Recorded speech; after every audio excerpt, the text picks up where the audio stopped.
Hi friends, భారత ప్రధాని నరేంద్ర మోదీ గారు కెనడా దేశంలో పర్యటిస్తూ ఉన్నారు. G7 సమావేశాలకు నరేంద్ర మోదీ గారు అతిథిగా వెళ్లారు. మరి అక్కడ ఏం చర్చలు జరిపారు ఏంటి అన్నది మనం తెలుసుకుంటూ భారత్ కెనడా రెండు దేశాల మధ్య ఎలాంటి స్నేహ సంబంధాలు చారిత్రాత్మకంగా ఉన్నాయి, ఎందుకు ఒడిదొడుకులు ఈ మధ్య వచ్చాయి, ఆ ఒడిదొడుకులు సమసిపోయి భవిష్యత్తు ఏ విధంగా ఉండబోతోంది, దీనికి సంబంధించి ఒక విశ్లేషణ ఈ వీడియో ద్వారా నేను మీకు అందించే ప్రయత్నం చేస్తాను. అన్నట్టు మా ఛానల్ నచ్చితే సబ్స్క్రైబ్ అవ్వండి, వీడియో నచ్చితే ఒక లైక్ కొట్టండి.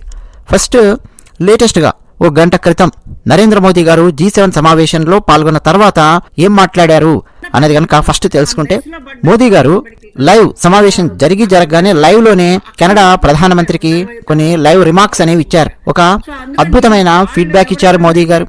ఏమన్నారంటే, ప్రైమ్ మినిస్టర్ మార్క్ కార్నే ఆయనతో చాలా ఎక్సలెంట్ గా సమావేశం అనేది జరిగింది. కెనేడియన్ ప్రభుత్వము G7 సమ్మిట్ ను చాలా అద్భుతంగా హోస్ట్ చేసింది. భారతదేశము కెనడా రెండు దేశాల మధ్య ఒక స్ట్రాంగ్ కనెక్షన్ పెరగడానికి రెండు దేశాలలో ఉండే ప్రజాస్వామ్యము, స్వేచ్ఛ, రూల్ ఆఫ్ లా ఈ మూడు కూడా కారణమవుతాయి. ఎందుకంటే కెనడా దేశము ప్రజాస్వామ్య దేశం, భారత్ ప్రజాస్వామ్య దేశం. భారత్ అతిపెద్ద ప్రజాస్వామ్య దేశం. కెనడా దేశంలో ఫ్రీడమ్ ఆఫ్ స్పీచ్ దానికి రెస్పెక్ట్ ఉంది, భారతదేశంలో ఫ్రీడమ్ ఆఫ్ స్పీచ్ కి రెస్పెక్ట్ ఉంది. రూల్ ఆఫ్ లాని నమ్ముతాం, పాటిస్తాం. వీటన్నింటి మీద కెనడా, భారత్ రెండు దేశాల మధ్య సంబంధ బాంధవ్యాలనేవి చాలా బలంగా పెనవేసుకుని ఉన్నాయి. ప్రధానమంత్రి మార్క్ కార్నే ఆయన చాలా అద్భుతంగా G7 సమావేశాలు నిర్వహిస్తున్నారు.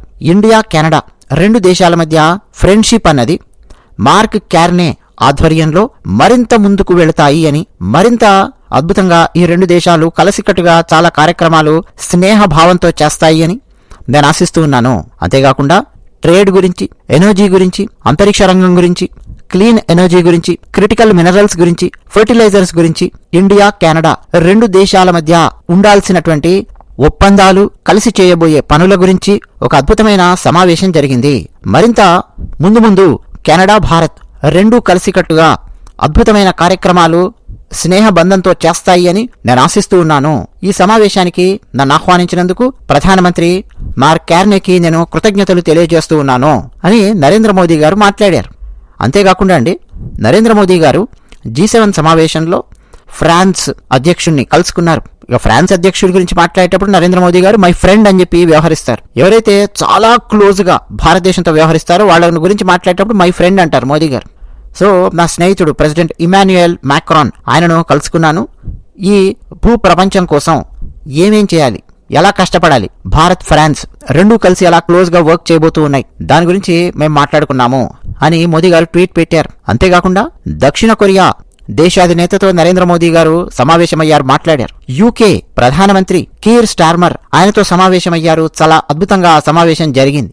సో గ్లోబల్ ప్రోగ్రెస్ కోసం ఈ G7 సమావేశము చాలా ఉపయోగపడుతుంది. కీ గ్లోబల్ ఛాలెంజెస్ అలాగే షేర్డ్ ఆస్పిరేషన్స్ వాటన్నింటి గురించి చర్చించడానికి, ఒక ప్రొడక్టివ్ ఎక్స్చేంజ్ గురించి చర్చించడానికి ఈ సమావేశాలు బాగా ఉపయోగపడ్డాయి అని చెప్పి నరేంద్ర మోదీ గారు మాట్లాడారు. అయితే కెనడా, భారత్ రెండు దేశాల మధ్య ఉన్న స్నేహ సంబంధాలు, ఆ చరిత్ర గురించి మనం ఒకసారి తెలుసుకుంటే, దశాబ్దాలుగా రెండు దేశాల మధ్య ఆర్థిక సంబంధాల విషయంలో గాని, సాంస్కృతిక సంబంధాల విషయంలో గాని, రాజకీయ సంబంధాల విషయంలో గాని చాలా బలమైన స్నేహం ఉంది. దానికి మొట్టమొదటి కారణం ఏంటంటే, రెండు కూడా కామన్వెల్త్ సభ్య దేశాలు. సో దానివల్ల షేర్డ్ ఆస్పిరేషన్స్ అనేవి కెనడా, భారత్ ముందుకు తీసుకొని వెళ్లాయి. 1947లో భారతదేశానికి స్వాతంత్రం వచ్చినప్పటి నుంచి కెనడా, భారత్ రెండు దేశాల మధ్య ద్వైపాక్షిక సంబంధాలు క్రమక్రమంగా బలోపేతమవుతూ వచ్చాయి. కామన్వెల్త్ సమావేశాలన్నవి ఈ రెండు దేశాల రాజకీయ, ఆర్థిక సహకారానికి వేదికగా నిలిచాయి. ఇక ఆర్థిక సహకారం విషయానికి వస్తే, వాణిజ్య ఒప్పందాలు రెండు దేశాల మధ్య చాలా సందర్భాలలో జరిగాయి. CEPA అని చెప్పి పిలుస్తారు. సమగ్ర ఆర్థిక భాగస్వామ్య ఒప్పందం రెండు దేశాల మధ్య జరిగింది. అది ఉచిత వాణిజ్య ఒప్పందం కోసం ఒక ముందడుగు అన్నమాట. 2024 నాటికి చూస్తే రెండు దేశాల మధ్య వాణిజ్యము $25 బిలియన్ దాటింది. కెనడా దేశం నుంచి ఎరువులు, గోధుమలు మన భారతదేశానికి వస్తే, భారతదేశం నుంచి ఆ దేశానికి ఔషధాలు, టెక్స్టైల్స్ ఇవన్నీ వెళతాయి. ఇక పెట్టుబడుల విషయానికి వస్తే, కెనేడియన్ పెన్షన్ ఫండ్స్ అవి భారతదేశంలో రవాణా రంగంలో, రియల్ ఎస్టేట్ రంగంలో, ఇన్ఫ్రాస్ట్రక్చర్లో, టెక్ రంగాలలో బిలియన్ల కొద్ది డాలర్ల పెట్టుబడి పెట్టాయి. అంటే కెనడా దేశం యొక్క పెన్షన్ ఫండ్స్ అవన్నీ కూడా మన భారతదేశంలో ఇన్ఫ్రాస్ట్రక్చర్ మీద పెట్టుబడిగా పెట్టాయి. For example Canada pension plan investment board CPPIB అంటాం. భారతదేశంలో రియల్ ఎస్టేట్ అలాగే ఇన్ఫ్రాస్ట్రక్చర్లో అద్భుతమైన పెట్టుబడులు పెట్టింది. కెనడాలో దాదాపు 30 లక్షల మంది భారతీయ సంతతికి చెందినటువంటి ప్రజలు నివసిస్తున్నారు. కెనడా దేశ జనాభాలో ఇది 4.35%. సో ఈ భారతీయ ఇమ్మిగ్రెంట్స్ సంఘం అని చెప్పి కనుక మనం పిలిస్తే కెనడా సమాజంలో వ్యాపారాలు చేస్తూ, మరోపక్క రాజకీయాలలో ముఖ్యమైన పాత్ర పోషిస్తూ, కళల్లో ముఖ్యమైన పాత్ర పోషిస్తూ ముందుకెళ్తూ ఉన్నారు. ఫర్ ఎగ్జాంపుల్, కెనడా దేశంలోని టొరంటో నగరంలోను, వ్యాంకోవర్ నగరంలోను దీపావళి కార్యక్రమాలు, హోలీ లాంటి కార్యక్రమాలు, అంటే ఇలాంటి భారతీయ పండుగలు విస్తృతంగా జరుపుకుంటారు. మనం కూడా చాలా సందర్భాలలో వీడియోలలో, ఫోటోలలో చూడొచ్చు. విద్యా సహకారం విషయానికి వస్తే ప్రతి సంవత్సరం లక్షలాది మంది భారతీయ విద్యార్థులు కెనడా దేశంలో ఉన్న విశ్వవిద్యాలయాలలో చదువుకుంటూ ఉన్నారు. కెనడా విశ్వవిద్యాలయాలు భారతదేశంలోని IITలు అలాగే IIMలతో సహకార ఒప్పందాలు కూడా కలిగి ఉన్నాయి. ఇవేంటంటే స్టూడెంట్స్ ఎక్స్చేంజ్ ప్రోగ్రామ్ గానీ, పరిశోధన కార్యక్రమాలను గానీ ప్రోత్సహిస్తూ ఉంటాయి. దౌత్యపరమైనటువంటి విషయానికి వస్తే G20 సమావేశాలు జరిగినప్పుడు, ఐక్యరాజ్య సమితి సమావేశాలు జరిగినప్పుడు, వివిధ అంతర్జాతీయ వేదికలలో చాలా దగ్గరగా రెండు దేశాలు మాట్లాడుకోవడం మనం చూడొచ్చు. ఫర్ ఎగ్జాంపుల్, వాతావరణ మార్పుకు సంబంధించి, సుస్థిరమైన అభివృద్ధికి సంబంధించి రెండు దేశాలు ఉమ్మడి లక్ష్యాలను, అంటే నరేంద్ర మోదీ గారు చెప్పినట్టు common aspirations are shared aspirations అని చెప్పి పిలుద్దాం, వాటిని పంచుకుంటాయి. అలాగే అణు సహకారం 2015లో నరేంద్ర మోదీ గారు ప్రధానమంత్రి అయిన తర్వాత కెనడా అలాగే భారతదేశం రెండు కూడా అణు సహకార ఒప్పందం మీద సంతకం పెట్టాయి. దాని ద్వారా కెనడా నుంచి యురేనియం భారతదేశ అణుశక్తి కార్యక్రమాలకు సరఫరా చేయబడుతుంది. అంటే కెనడా దేశం నుంచి యురేనియం నిలువలు, యురేనియం ఒక రా మెటీరియల్ గా భారతదేశానికి వస్తుంది. దాని మీద 2015లో సంతకం పెట్టారు. ఇక సాంస్కృతిక కార్యక్రమాలు అంటారా, బాలీవుడ్ సినిమాలు కెనడాలో చాలా పెద్ద పెద్ద ప్రాజెక్ట్స్ షూటింగ్ జరుపుకున్నాయి. టొరంటోలో ఇంటర్నేషనల్ ఫిల్మ్ ఫెస్టివల్ జరుగుతూ ఉంటుంది, TIFF అని. చాలా సందర్భాలలో మనం పత్రికలలో చూస్తాం. భారతదేశానికి చెందిన ఎన్నో సినిమాలు టొరంటో ఇంటర్నేషనల్ ఫిల్మ్ ఫెస్టివల్లో ప్రదర్శించబడుతూ ఉంటాయి. ఇలాంటివన్నీ రెండు దేశాల మధ్య సాంస్కృతిక సంబంధాలను బలోపేతం చేస్తూ వచ్చాయి. ఇక ఆర్ట్స్ విషయానికి వస్తే భారతీయ రచయితలు, కళాకారులు కెనడాలో జరిగే సాహిత్య ఉత్సవాలలో, కళా ప్రదర్శనలలో పాల్గొంటూ వచ్చారు. ఇవన్నీ సాంస్కృతిక వారధిగా పనిచేస్తాయి. అయితే రెండు దేశాల మధ్య ఒక రిఫ్ట్ కూడా వచ్చింది. ఎక్కడ రిఫ్ట్ వచ్చింది, ఏమిటి అన్నది మీలో కొంతమందికి తెలిసే ఉంటుంది. 2023 జూన్లో కెనడా దేశంలోని బ్రిటిష్ కొలంబియా అనే ప్రావిన్స్ లో ఒక వ్యక్తి హత్యకు గురయ్యాడు. ఆ వ్యక్తి ఎవరంటే, మన భారతదేశంలో రకరకాల ప్రాంతాలను, రకరకాల రాష్ట్రాలను విడగొట్టడానికి అని రకరకాల ప్రయత్నాలు చేసేవాళ్ళు రకరకాల దేశాలలో పనిచేస్తూ ఉంటారు. అలాంటి గ్రూపుకు చెందినటువంటి నాయకుడు.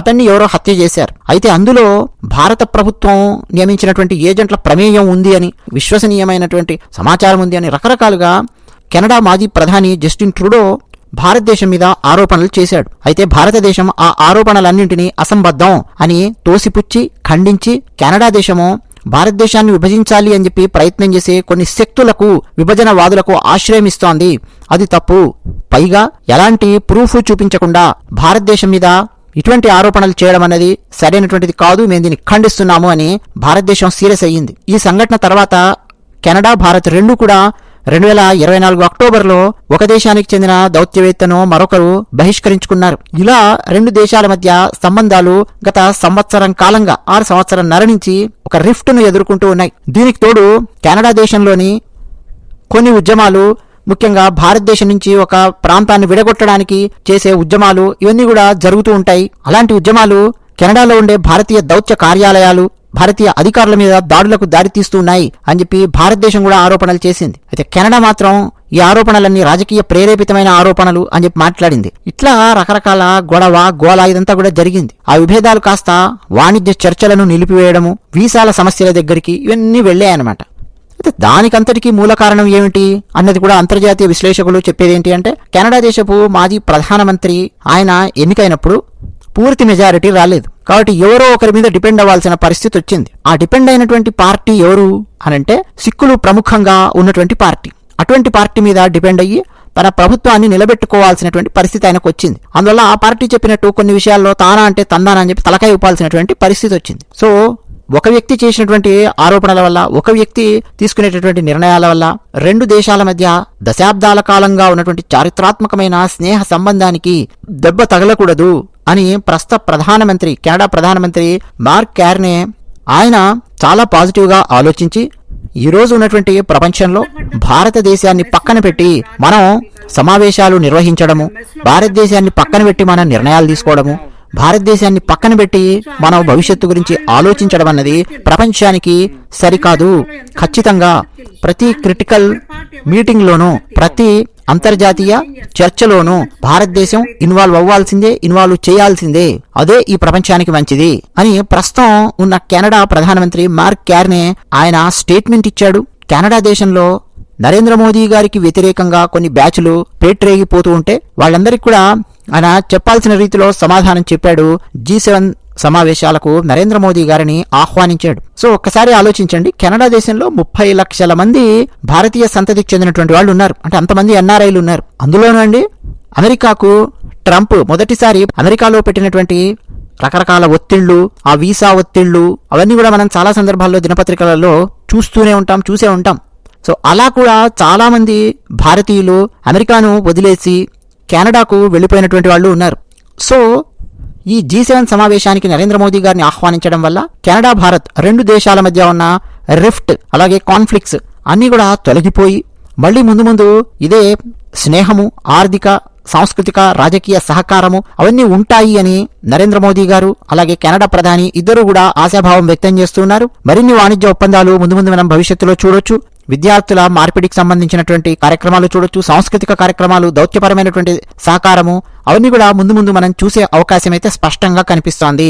ఎందుకంటే దీర్ఘకాలికంగా ఉండే స్నేహాలు, ముఖ్యంగా ప్రజాస్వామ్య దేశాల మధ్య దీర్ఘకాలికంగా ఉండే స్నేహాలు ఎవరో ఒక రాజకీయ పార్టీ వల్ల లేకపోతే ఎవరో ఒక రాజకీయ నాయకుడిచ్చే స్టేట్మెంట్ వల్ల సంబంధాలు తినకూడదు అని మోదీ గారు అలాగే ఆ దేశ ప్రధాని ఇద్దరు కూడా ఆశిస్తున్నట్టుగా మనకు అర్థం అవుతుంది.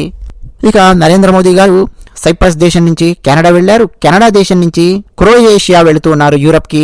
అక్కడి నుంచి తిరిగి భారతదేశానికి వస్తారు. అది విషయం. ధన్యవాదాలు.